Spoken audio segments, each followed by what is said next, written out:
और आप मूंग और मेथी का प्रयोग का क्या है? बहुत अच्छा है सर। मेरे ही क्रूमेट जो मेरे साथ थे साइन करवा के लिख के लेके गए हैं कि जब भी आपका गगनयान जाएगा आप हमें इनवाइट करेंगे और लॉन्च के लिए जल्दी से जल्दी हमें आपके व्हीकल में बैठ के जाना है।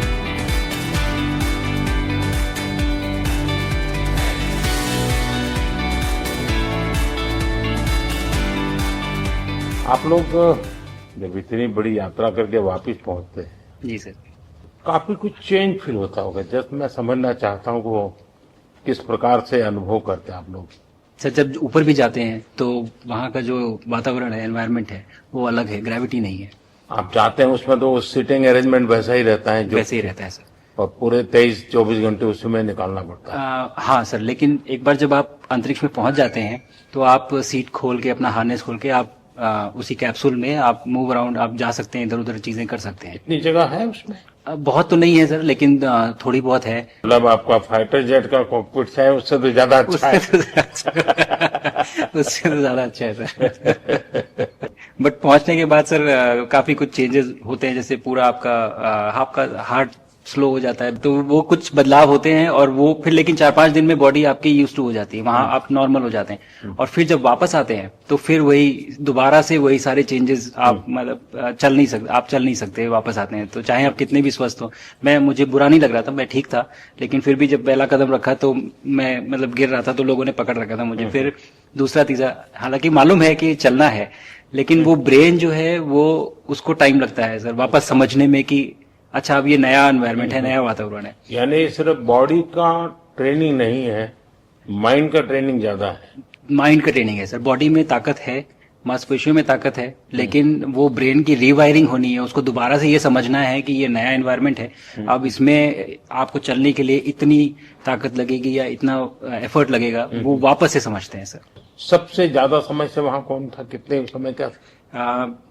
इस समय सबसे ज्यादा समय लोग एक टाइम पे करीब 8 महीने तक लोग रह रहे हैं सर। इसी मिशन से शुरू हुआ है कि 8 महीने तक रहेंगे। अभी वहाँ जो लोग मिले आपको? हाँ, उनमें से कुछ लोग हैं जो कि दिसंबर में वापस आएंगे। और आप मूंग और मेथी का प्रयोग का क्या है?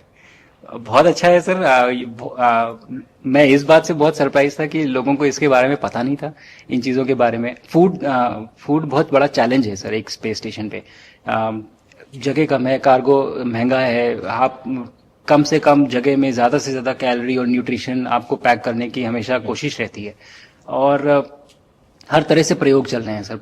और इनको उगाना बहुत सिंपल है, बहुत ज्यादा रिसोर्स नहीं चाहिए स्पेस स्टेशन में। छोटा सा एक आप डिश में थोड़ा सा पानी डाल के उनको छोड़ दीजिए और वो बहुत अच्छे से 8 दिन बाद वो स्प्राउट होना शुरू हो गए थे सर, स्टेशन में ही मुझे देखने को मिले। तो हमारी जो ये टिपिकल जो हमारे कंट्री के जो ये जो सीक्रेट्स हैं, मैं बोलूंगा सर, जैसे ही हमें ये मौका मिला कि हम माइक्रोग्रेविटी रिसर्च में पहुंच पाए, ये वहां पहुंच गए। और क्या पता कि ये हमारी फूड सिक्योरिटी प्रॉब्लम को सॉल्व करें, जो कि एस्ट्रोनॉट्स के लिए तो एक तरह से है ही सर स्टेशन में, लेकिन अगर वहां सॉल्व होती है तो ये पृथ्वी पे भी लोगों के लिए फूड सिक्योरिटी की प्रॉब्लम सॉल्व करने में हमारी मदद कर सकती है। पहला एक बार एक कोई भारतीय आया। जी सर। तो भारतीय को देख करके उनके मन में क्या रहता है, क्या पूछते हैं, क्या बात करते हैं, ये बाकी जो दुनिया के देश के लोग होते हैं? जी सर, मेरा पर्सनल अनुभव जो रहा है सर पिछले 1 साल में, मैं तो जहां भी गया, जिससे भी मिला, सभी लोग बहुत खुश हुए मुझसे मिलके, बहुत एक्साइटेड थे बात करने में, आके मुझसे पूछने में कि मतलब आप लोग क्या कर रहे हैं, कैसे कर रहे हैं। और सबसे बड़ी बात ये थी कि सबको इसके बारे में मालूम था कि भारत स्पेस के क्षेत्र में क्या कर रहा है, सबको इस बारे में जानकारी थी। और सब मुझसे ज्यादा तो कई लोग थे जो गगनयान के बारे में इतना एक्साइटेड थे, जो आके मुझसे पूछ रहे थे कि आपका मिशन कब जा रहा है। एंड मेरे ही क्रूमेट जो मेरे साथ थे मुझसे साइन करवा के लिख के लेके गए हैं कि जब भी आपका गगनयान जाएगा आप हमें इनवाइट करेंगे और लॉन्च के लिए, और उसके बाद जल्दी से जल्दी हमें आपके व्हीकल में बैठ के जाना है। तो मुझे लगता है सर कि बहुत ज्यादा उत्साह है। ये सारी आपको टेक जीनियस के रूप में बुलाती थी, क्या कारण? नहीं सर, वो लोग मुझे लगता है बहुत काइंड है जो इस तरह से बोलते हैं। बट मेरी जो ट्रेनिंग रही है सर, जो एयरफोर्स में ट्रेनिंग रही है, और उसके बाद हम लोग ने टेस्ट पायलट की ट्रेनिंग की सर, तो मैं एयरफोर्स में जब गया था तो मुझे लगा था कि पढ़ाई नहीं करनी पड़ेगी, बट मुझे इसके बाद बहुत पढ़ाई करनी पड़ी जो मुझे पता नहीं था। और टेस्ट पायलट बनने के बाद तो एक ये काइंड ऑफ एक इंजीनियरिंग का एक डिसिप्लिन बन जाता है सर। इसरो में ट्रेनिंग की, हमारे साइंटिस्ट ने हमको पढ़ाया तो 3-4 साल, तो मुझे लगता है कि हम लोग काफी अच्छे से तैयार थे सर इस मिशन के लिए जब पहुंचे। मैंने जो आपको होमवर्क कहा था तो उसका क्या प्रोग्रेस हुआ है? बहुत बहुत अच्छा प्रोग्रेस हुआ है सर, और लोग काफी हंसे थे मेरे साथ उस मीटिंग के बाद। उन्होंने मुझे चढ़ाया भी था कि आपके प्रधानमंत्री ने आपको होमवर्क दिया है। मैंने कहा, दिया तो है, और बहुत जरूरी है सर। हमें इस बात का आभास था, मैं गया ही इसलिए था। मिशन तो एक सक्सेसफुल हुआ है सर, हम लोग वापस आ गए हैं, लेकिन ये मिशन अंत नहीं है, मिशन तो शुरुआत है। तो अरे तो मैंने उसी दिन भी कहा, आपने उस दिन बोला था सर, हमारा ये पहला कदम है, पहला कदम है सर। तो इस पहले कदम का मेन जो उद्देश्य था वो यही था कि हम कितना कुछ इससे सीख के हम वापस ला सकते हैं। लेकिन सबसे बड़ा काम होगा हमारे सामने, एक बहुत बड़ा एस्ट्रोनॉट का पूल होना चाहिए हमारे पास सर। हमारे सामने 40-50 लोग सर रेडी इस प्रकार का। सर अब तक तो शायद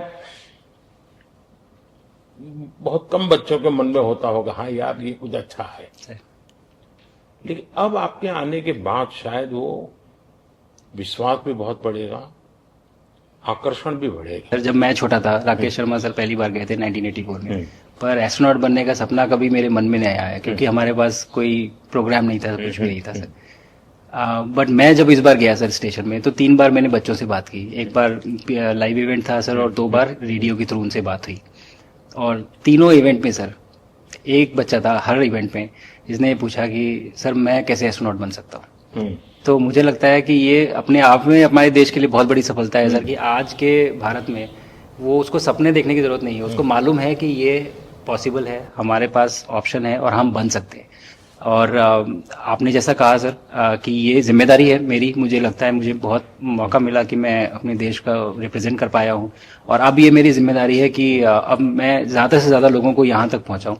अब स्पेस स्टेशन और गगनयान सर, दो हमारे बड़े मिशन हैं सर, उसमें आपका एक्सपीरियंस बहुत काम आएगा। तो मुझे लगता है सर कहीं ना कहीं हमारे लिए एक बहुत बड़ा मौका है, स्पेशली सर क्योंकि जिस तरह का कमिटमेंट हमारी गवर्नमेंट आपके द्वारा जो है इस स्पेस प्रोग्राम को sustained budget every year and in spite of failures, जैसे कि चंद्रयान 2 सर सक्सेसफुल नहीं हुआ, उसके बाद भी हमने कहा कि नहीं हम आगे बढ़ेंगे, चंद्रयान 3 सक्सेसफुल हुआ। ऐसे ही फेलियर होने के बाद भी अगर इतना सपोर्ट मिल रहा है और ये पूरी दुनिया देख रही है, तो कहीं ना कहीं सर हमारी इस समय क्षमता भी है और इस समय पोजीशन भी है, तो हम यहाँ पे एक लीडरशिप रोल एक्वायर कर सकते हैं सर। और एक बहुत बड़ा एक टूल होगा अगर एक ऐसा स्पेस स्टेशन जो लेड बाय भारत बट बाकी लोग आके उसका हिस्सा बने। मैंने सुनी सर आपने जो आत्मनिर्भरता इन स्पेस मैन्युफैक्चरिंग वाली आपने बात की थी सर, तो ये सारी चीजें एक ही तरह से जुड़ी हुई है। जो विजन आपने जो अभी दिया है हमें ये गगनयान का और बैस का और फिर मून लैंडिंग का सर, बहुत बड़ा एक बहुत बड़ा ड्रीम है सर। हम अगर आत्मनिर्भर बन के करेंगे तो अच्छा करेंगे। बिल्कुल सर। मैंने काफी सारी चीजें सर स्पेस से फोटोग्राफ वगैरह कोशिश की भारत की लेने की। तो ये भारत यहाँ से शुरू है सर, ये ट्रायंगल, ये बैंगलोर है सर, ये हैदराबाद क्रॉस हो रहा है, और ये जो फ्लैश आप देख रहे हैं सर ये सारी बिजली चमक रही है सर, जो पहाड़ों में हो रहा है सर। और ये क्रॉस होते ही जो डार्क एरिया आता है सर ये हिमालय आ जाता है, और ये ऊपर की तरफ जो जा रहे हैं सर ये तारे हैं सारे, और ये क्रॉस करते ही ये पीछे से सूरज आ रहा है सर।